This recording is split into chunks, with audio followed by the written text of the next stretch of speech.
Welcome to Ragamuffin Garage.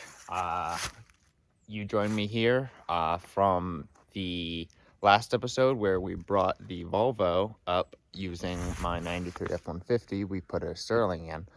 But this is my dad's plow truck. It has been sitting about a year since I last tried to get it running and rebuilt the carburetor. It sucked up a bunch of bad gas because when I had it running before, it was fine.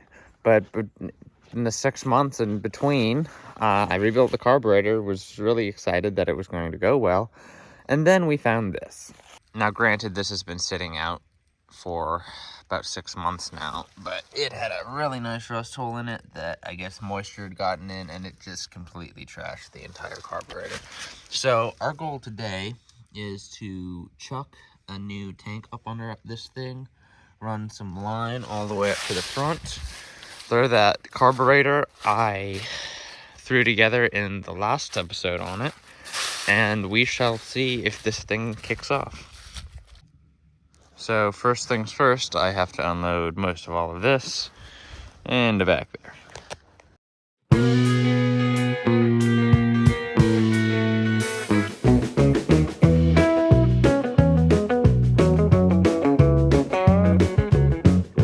Alrighty. First thing I'm noticing is that the vent and fill caps on this tank are switched from this old tank, but that's not too bad.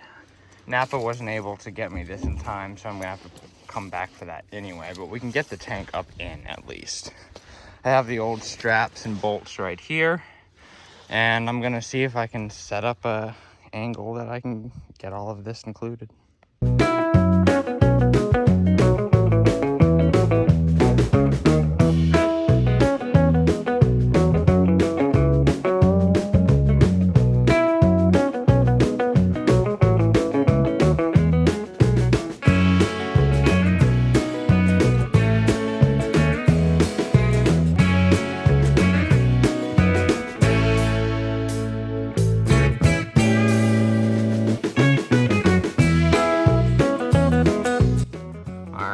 Moved the camera a little bit when I was taking that time lapse. You couldn't really see.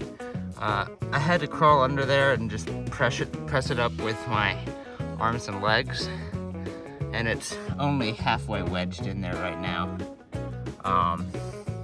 Need to get another angle on it, but we're making progress. It's heavy because it's got about 10 gallons of gas in it still. Well, I need a 2x4 to help push that tank up more because the jack doesn't go up high enough. I couldn't find one short enough around, so I'm gonna make one. And with that, we have a chunk of wood.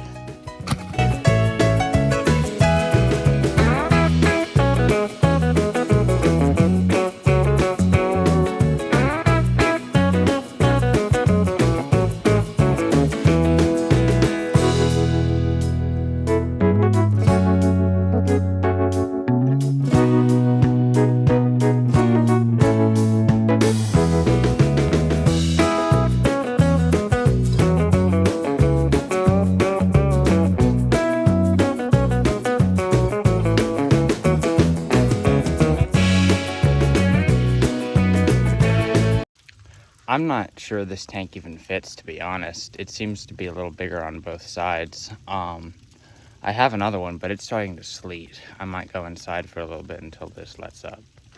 But on both sides here, the edge of the tank is wider than the frame. I have it tucked in the back, but it's got at least half an inch of extra clearance on the other side too.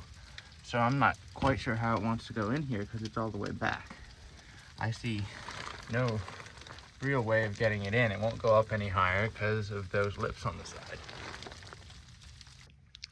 All right, after consulting with Forrest, we have come to the realization that both of these corners need to be folded down and wrapped around, and it should slide in. So I'm going to get to that.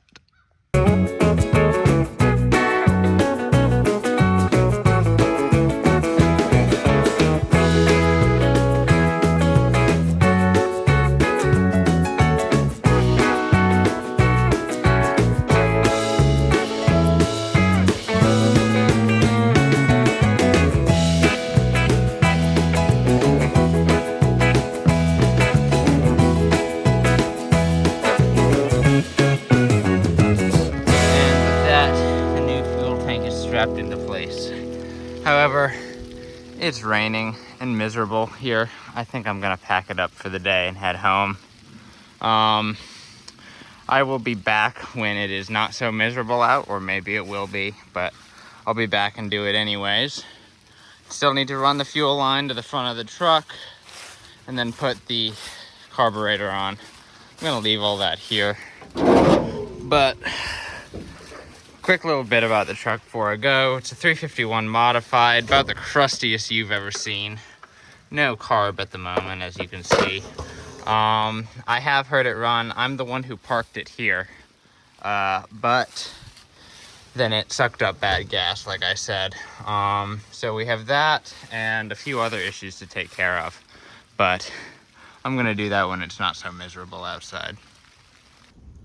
Hello, it is later. It's been a couple weeks. I'm back. It's clearly nicer weather. We have a storm of like 7 inches of snow coming this weekend. So my plan is to have this running.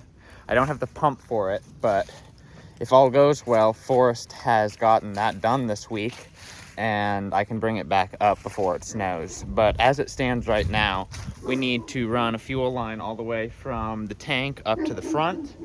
Ignore the dog in the background. Finish getting the filler neck and everything hooked up on this tank, and then we have to put a carburetor and get it tuned up. Because we're doing this out in the field, I'm not working with the best circumstances, so I have some 3/8 line hooked up to the inlet of the fuel pump down there. I'm gonna run it all the way down to connect with this 3/8 line, which will be run haphazardly up to the tank. So we have the feed line off the tank running there. It should connect to that hard line right there. I'm going to choose to truss the hard line all the way to here, where there's already a split in it. So if I need to, I can just eliminate this back section, but I'm gonna hook it up to here with this new tubing, which goes all the way up to the pump, and hopefully that should be enough. Okay, that was a lot harder than it should have been, but I have going to the hard line there, then up to the soft line, which was way too hard to run for what it is, all the way up, and I'm about to attach it up to the fuel tank. All right, I have the hose run all the way up here. I'm gonna hook it up to the fuel pump inlet there. But while I was down here, I noticed something. That spring is no longer intact. More things for the junkyard shopping list. All right, with that, the fuel line is run up to here, and now we can focus on what's beyond. So let's pull this rag out of here and see what horrors await us with this carburetor. Well, we have our new carb spacer gasket. I'm gonna slap that right on. Perhaps. And the carb can go on. Perhaps. Cut on it. This is really hard to do with one hand, would you believe?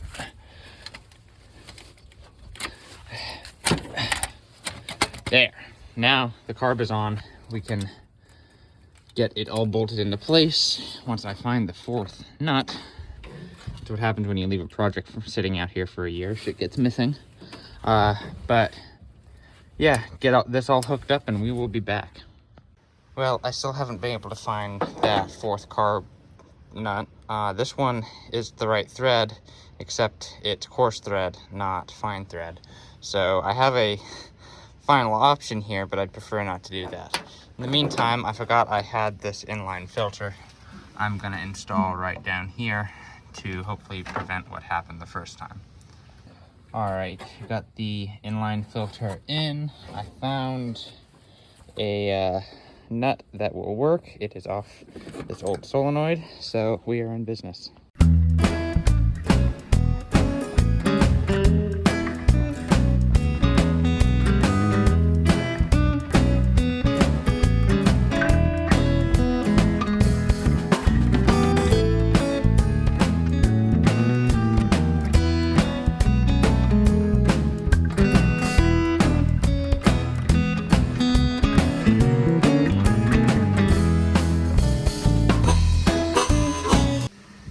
that, the carburetor is fully attached. Now we can focus on battery and getting fuel. But that being said, it has started to snow. I know we've got blue skies, but I'm seeing flakes fall all around me. All right, gonna tighten this up. See if we can get some kind of connection here.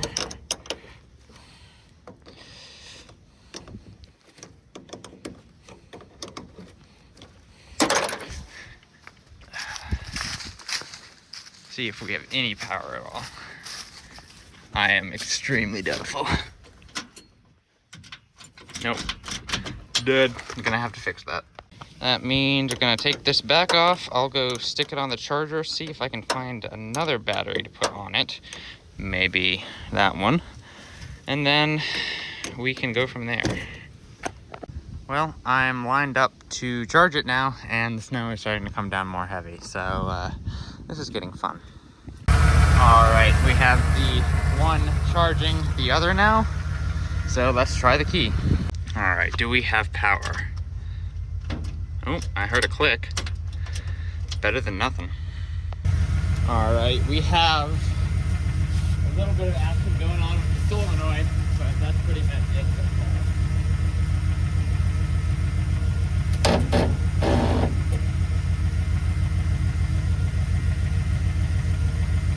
It's buzzing like crazy over here, but not doing anything to start the engine.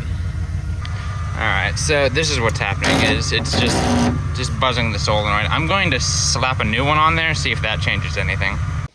Well, it has begun to snow in earnest now, so that's fun.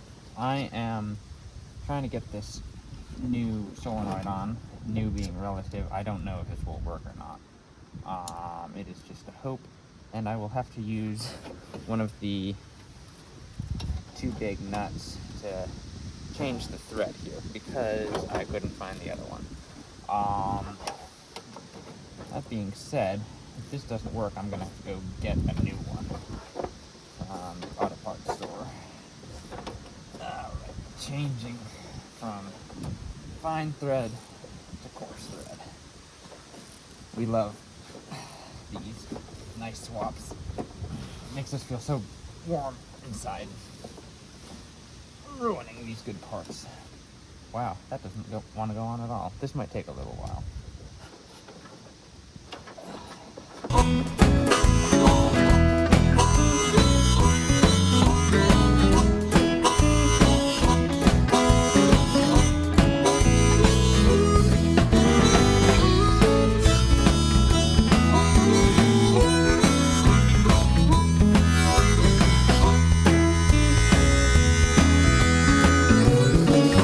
That is on there now with a healthy number of crush washers.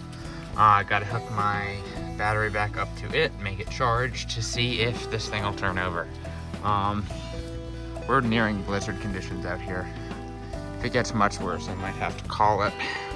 So I was reminded that this was this bad solenoid that we taken off because it wanted to weld itself.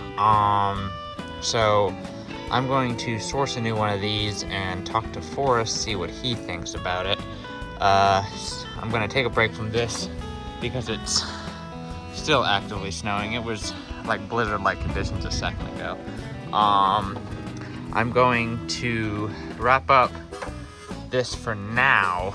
I'll run back out here if the weather seems to change. This is fun. All right, it has been about 40 minutes or so, and the sun is out with blue sky. So, love winter, I guess. I'm gonna get back at this, see if I can't get this thing to free up because this was wanting to weld itself to the battery. It's very likely the wiring in this thing is shot, and that is also something I'm fighting. But let's see if I can't get this sorted. Honestly, this is turning into a, no, there go my sockets. This is turning into a nightmare. I'm going to fix whatever this shit is. It's a wiring nightmare.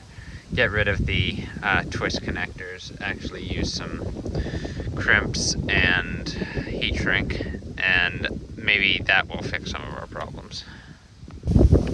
Well, I got it crimped on there, but as you might be able to hear, it has gotten insanely windy, so any kind of lighter is going to be useless, but this is a better connection than what it was, and it's not going to go anywhere. So I'm going to finish getting to it. Well, it is starting to snow again, so let us see if this did anything. I have it all hooked up. Is the solenoid good? No, it does not seem like the solenoid is good. Either that or we're having some other issue. Alright, I messed with it a little bit more, got a better connection, and I got it to crank. So, let us make sure everything is out of the way, because it sounded like it was making a sad noise there. Something ain't happy. Alright, we actually can crank consistently now, so here goes nothing.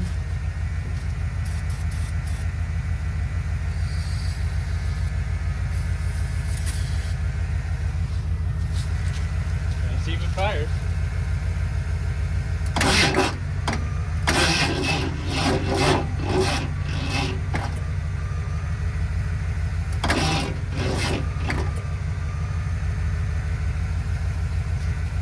There does not seem to be a whole lot of cranking power. We're gonna try again.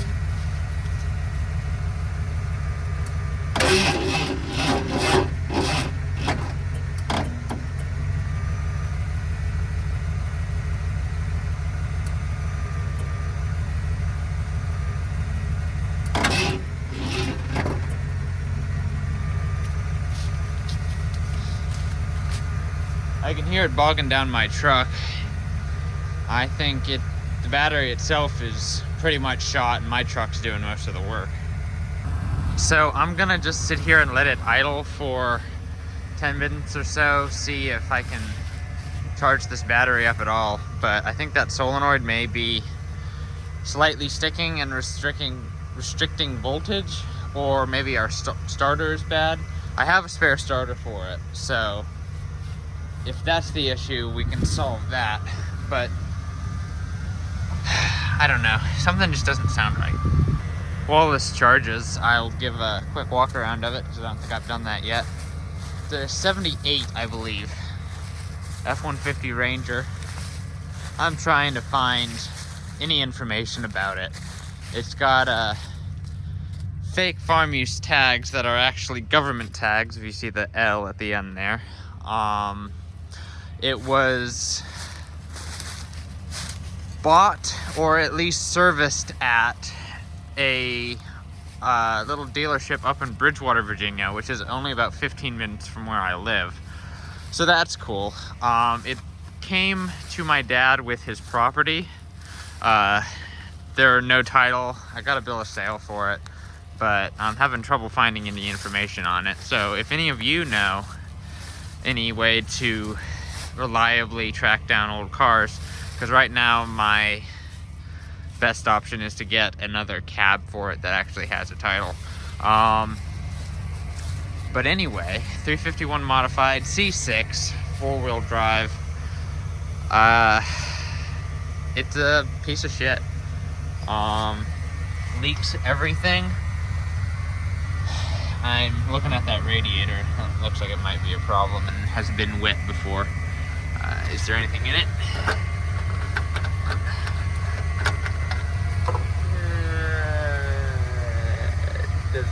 Maybe a little bit.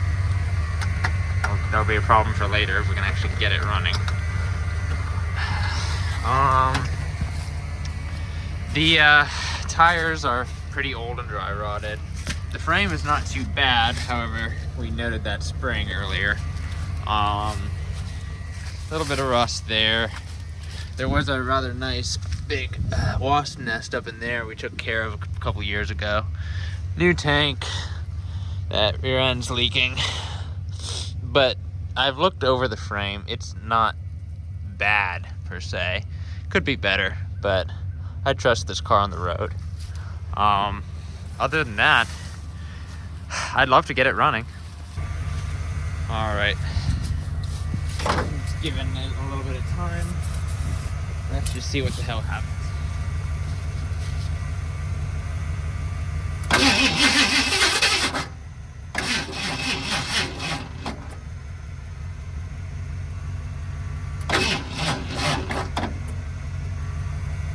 It almost came to life right there.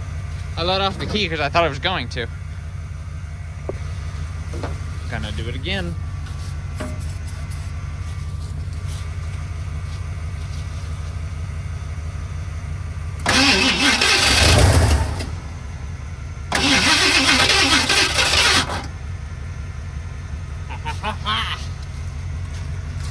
This thing will run.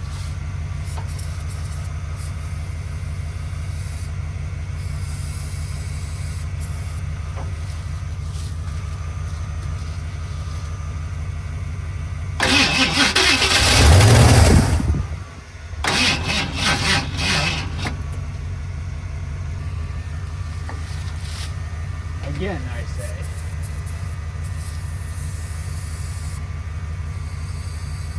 Fill the bowls.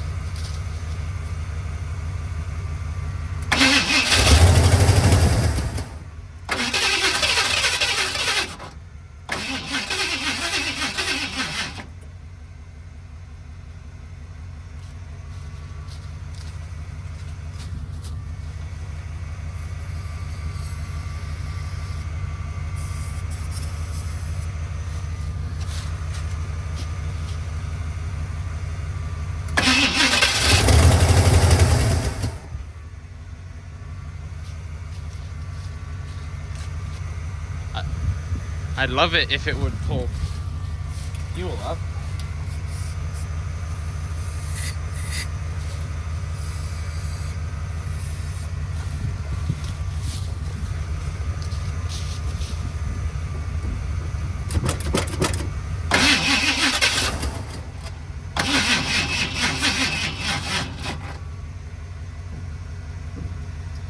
That battery is not happy.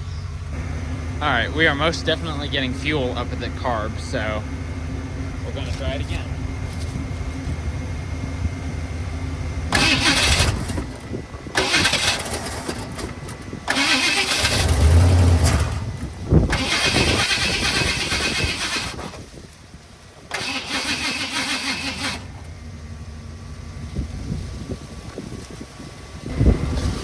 We got a leak right up there at the hose. I'm not surprised. I will fix this. All right, we have a new piece of hose spliced in. Let's see what happens.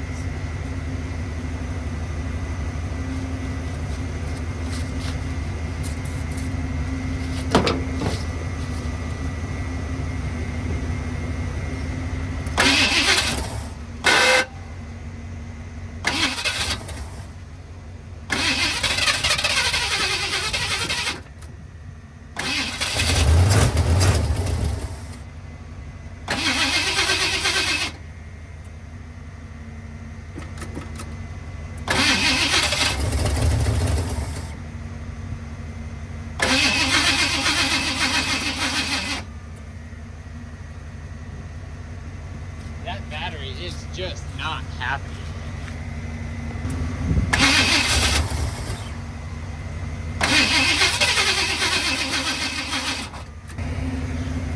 All right.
I think we have a few vacuum leaks maybe, but I am pleased.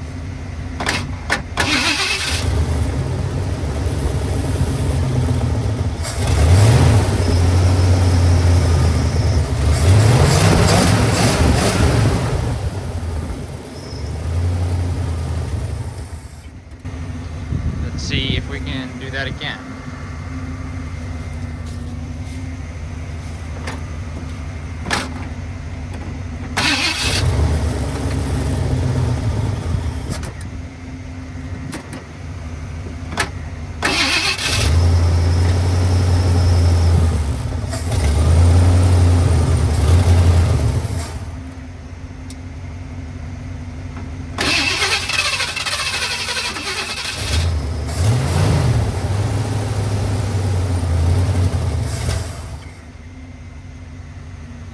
We have a few more issues to sort out, but that is a great start.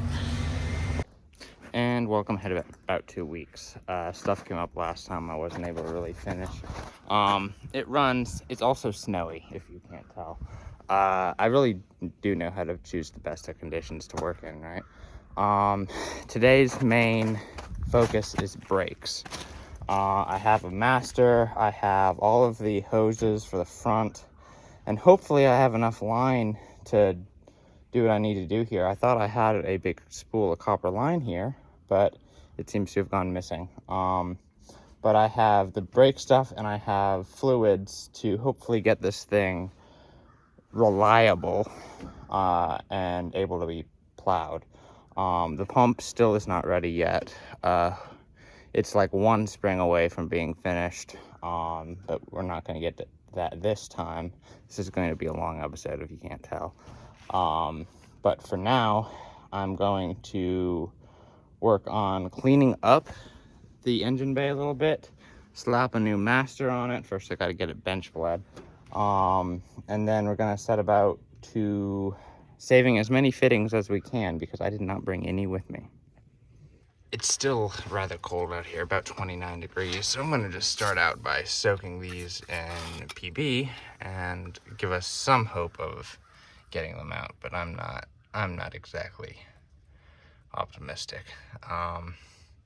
If we can get them out of here, I need to take this whole line off because that compression fitting's leaking.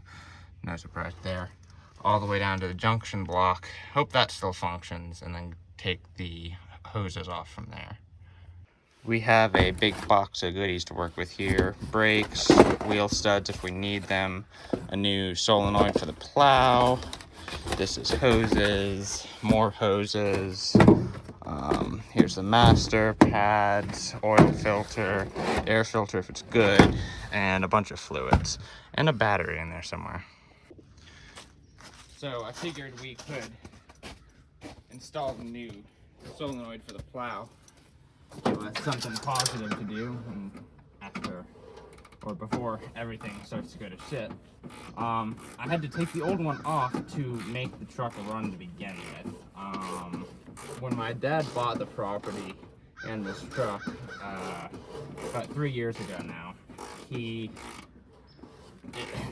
was left to him in rather horrible condition, and I've spent the years trying to get it running again, but really more breaks while I'm away from it than I can really get fixed. So this is a big effort. I bought like $500 in parts to try and get this thing going again, and we're gonna see if we can manage it. And for now, we have one new part on at least, and hopefully many more to follow.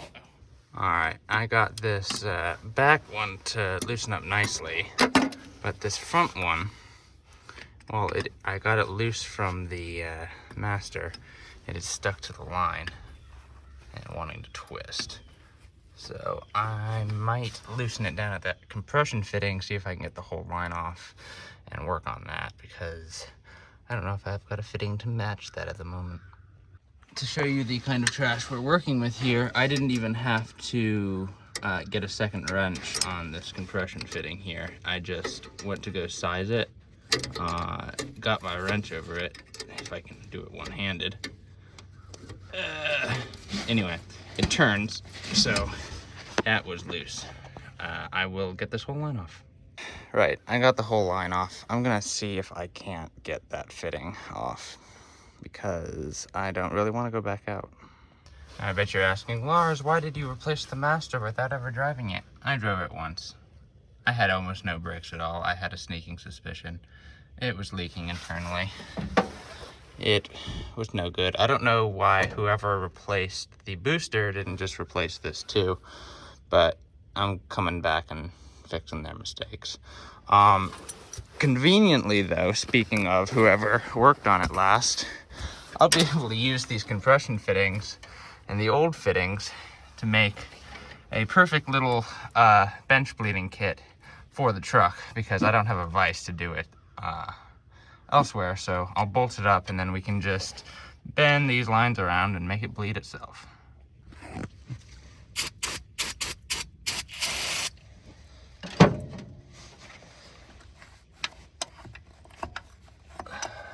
A little bit of work with a wire brush and that should be just fine. And because I know I'm already gonna have to run to the parts store once, I'm going to just soak this thing down in degreaser because I don't want to have to touch it. And I will clean it off when I get back. And maybe we might have a halfway decent looking motor.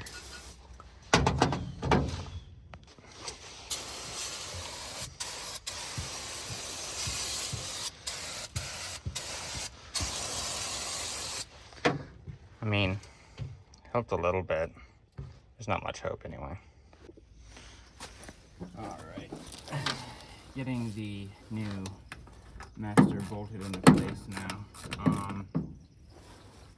This is a Rebestos Master. Everything but the calipers are Rebestos. The calipers are Nugent. But I don't know. They seem to still make a quality product. We shall see if it actually works after I bleed it. So far, it's not rusty out of the box like some of their stuff I've received.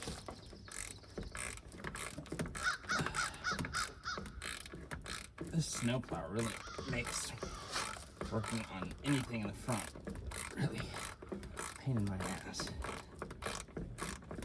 But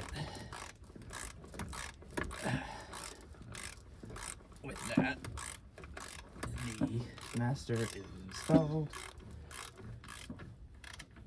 And now I can get the lines ready and we can bleed this thing.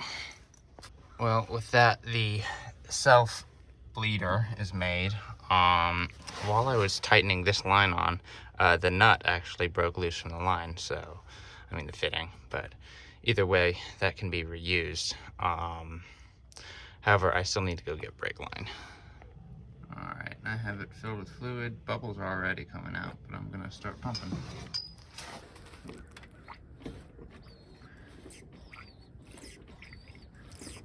I don't know if you can see it, but there are bubbles forming as I hit the brake in here. So there's just going to be a whole lot of this and tiny little movements to get all those air bubbles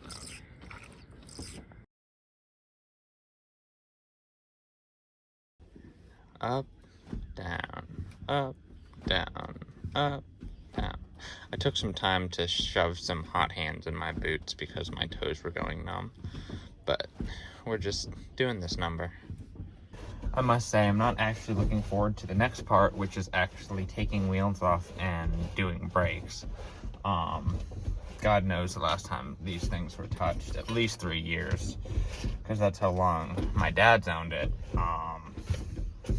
And I know that the brakes kind of stopped the truck, but I would be surprised if there are any guts in the rear. I'm not even going to touch those. I'm just going to focus on the discs for today.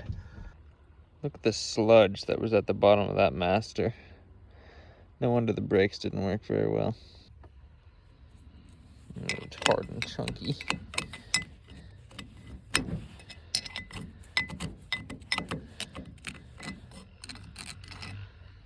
Yummy. We're gonna call that bled for now. So we're on to, can we get this wheel off?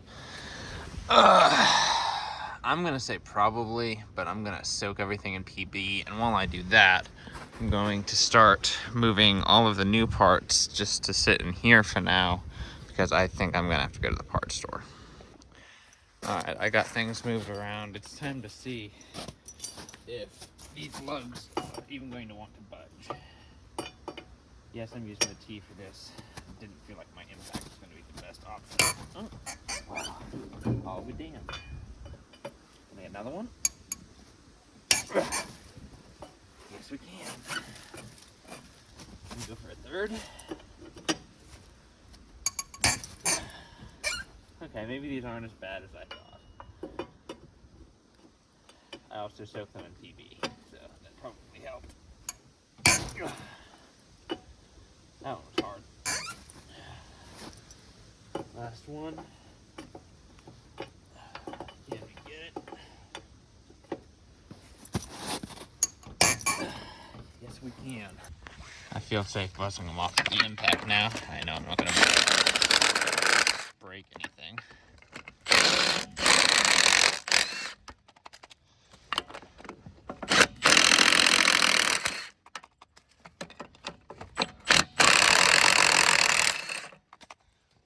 I'll leave the last one up till it's in the air. Alright, wheel is off. The pads don't look that bad. I'm going to replace them anyway just because. But for some reason, even with the hub being unlocked, the whole thing doesn't want to turn. Also, peep the broken spring from out here. That's awesome. So I'm going to see what I can do. Well, it spins freely without the pads on it, which look fine. I'll definitely keep them as spares. I'll throw the new ones on it anyway, just because. But I can hear the bearings in here. I don't know if you can. I was really hoping I wouldn't have to repack them, but I think I will. I'm at least gonna pop that cap off and see what we're working with. But if it's gonna look like a nightmare, I might just throw some grease at it and then forget.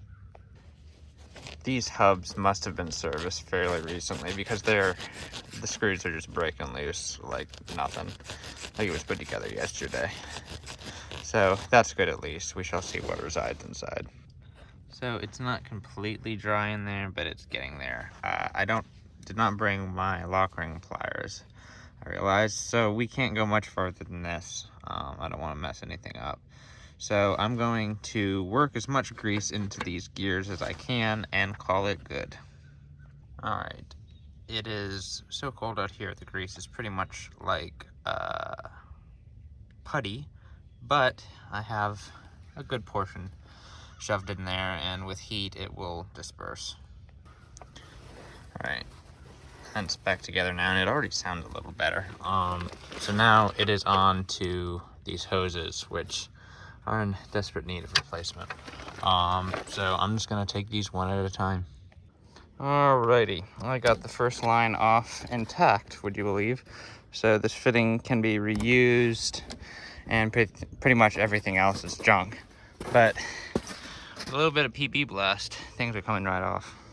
Part of the maintenance I'm gonna be doing is changing the oil. So once I can excavate to this drain plug, we shall see what comes out of it. All right, let's see if that stays in the same.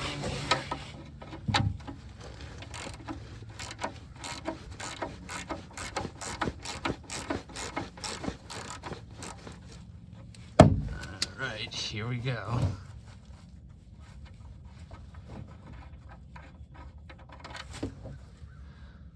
Well, it's black.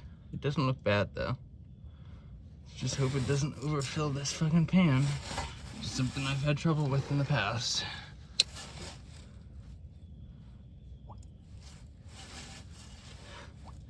Doesn't want to breathe right.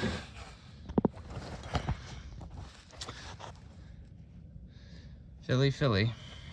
Let's hope not overflowy. It's getting close over here. Don't you love AutoZone pans? Well, it got just to the point of overflowing the pan and then didn't. But I'm not pleased with this thing whatsoever, because that could have been a real pain in my ass on top of the snow. And it's just going to continue to do this for a while, but I had to go in and coerce it. I had to do unholy things to this oil filter to get it off. Whoever put it on last made sure it was tight.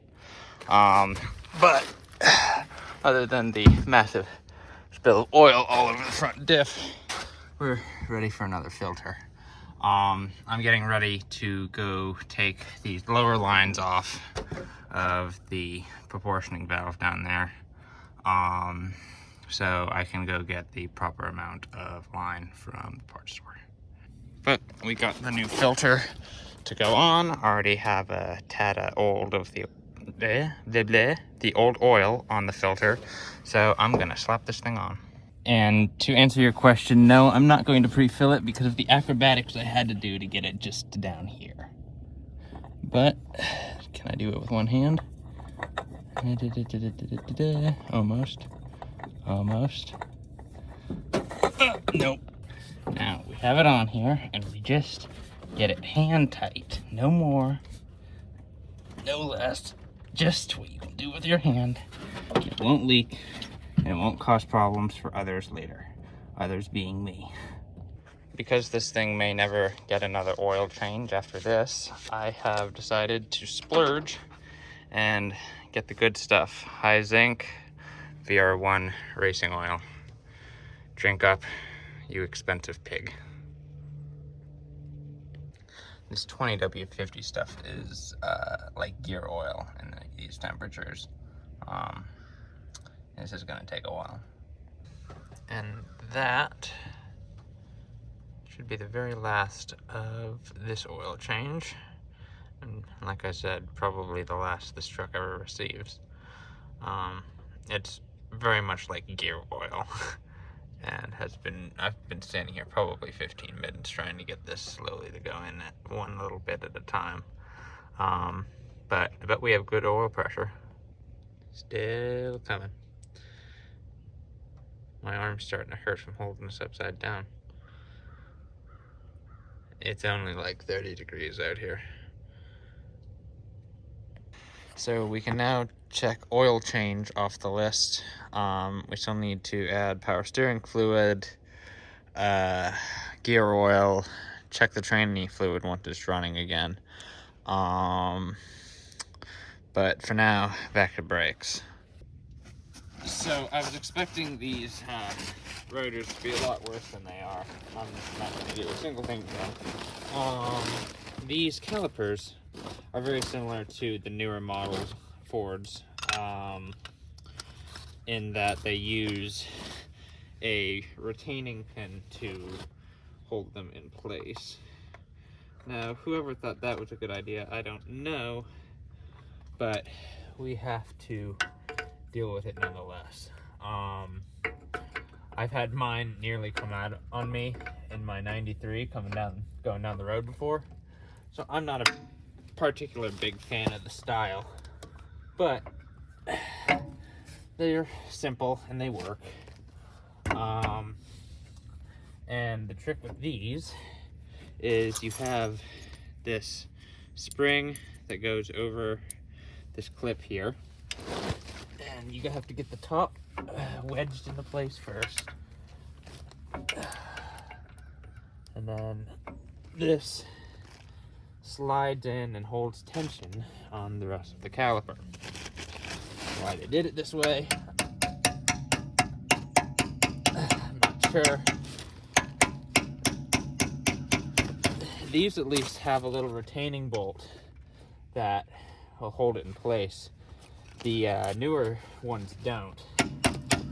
And like I said, I had it come out on me multiple times actually.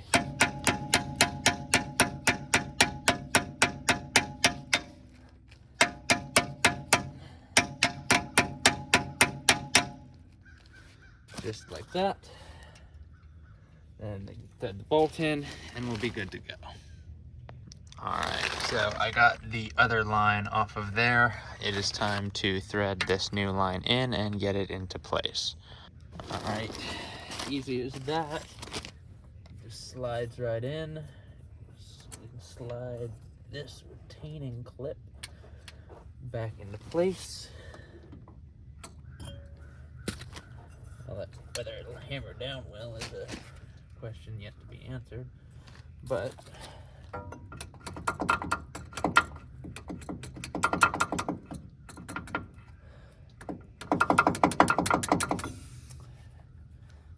by working this with a screwdriver and a punch, I'll be able to get it. Alright, we've got this brake hose all threaded in and just needs to be attached up to the caliper now. Alright, we have this side off now. Looks to be just about in the same shape. So let me start tearing away at it. I really wish I had a second set of hands so I could film all this, but it's simply not possible. I'm pulling up these tabs back here. I'm gonna chisel my way at this C-clip, have this bolt unlocked, unthreading, I mean. You can tell I've been at this all day in the cold. Anyway, it's coming apart. Well, I spoke too soon. That broke off in there. Shit. I brought my extractor set with me, but I don't really think that's gonna come out with that. I will see what it looks like from the other side if I can get the caliper off. But we may be drilling it. Well, I got this one off and it turns buttery smooth, so I'm not even gonna bother breaking it open. I can see the very back of that bolt there, so I'm gonna soak this thing down in penetrant and hopefully I can grab it from the back with vice grips, but we shall see what happens. The old caliper and pads were indeed crusty though. Definitely time for them to be changed. The seal was blown out over here. Alright, the new line is in place, and with consensus of myself and the internet, I'm just going to ignore that. It's only going to be around on the property, and I'll check it every time it moves. But I'm just going to use the friction method, like the 93 OBS.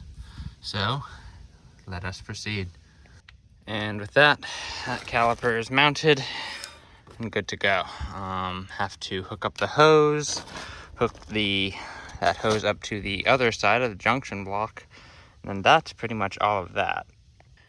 All right, that side is done. Time to throw the tire back on, and then we need to worry about these brake lines. Now, I'm coming down to the wire here with sunlight. I've got about maybe 2 hours left. Town's about 30 minutes away. So that gives me maybe an hour to work on it if I get back. But my boots are soaked. I can't feel my toes, so I'm assuming they're still there. But I think I may call it for the day. We got the oil change done. We got the brake master and hoses and calipers and pads done. Got the solenoid started or on. We need to still fill up the rear diff, check the transmission fluid once it's running, and then there was another hose I needed down there. But before I do anything else, I need to get a new tube cutter because mine's broken. So tube cutter, some line because I didn't have it, and I really think that's it. I will say it was a good truck today, so we get rid of this old crusty thing, and then we can install this nice new Bosch one, and it will totally make it run like a better truck. Hello. If you can't tell, this episode's a little bit all over the place. I can only have time to run down there to work on the truck every 2 weeks or so. So this is kind of dragging out. I'm going to make this 2 parts so this video doesn't take too long to come out and gives you all something to look forward to. So in the next part, we will finish up the brakes. I still need to order some hoses from Rock Auto and find some brake line because mine mysteriously disappeared. And then hopefully, I just got the plow pump back in my possession today. So hopefully it will be all back together and able to plow snow and do what it's intended to do. So hopefully next episode of Ragamuffin Garage, we will have a running, driving, plowing truck. Until then, thank you all very much for watching, and I will see you next time.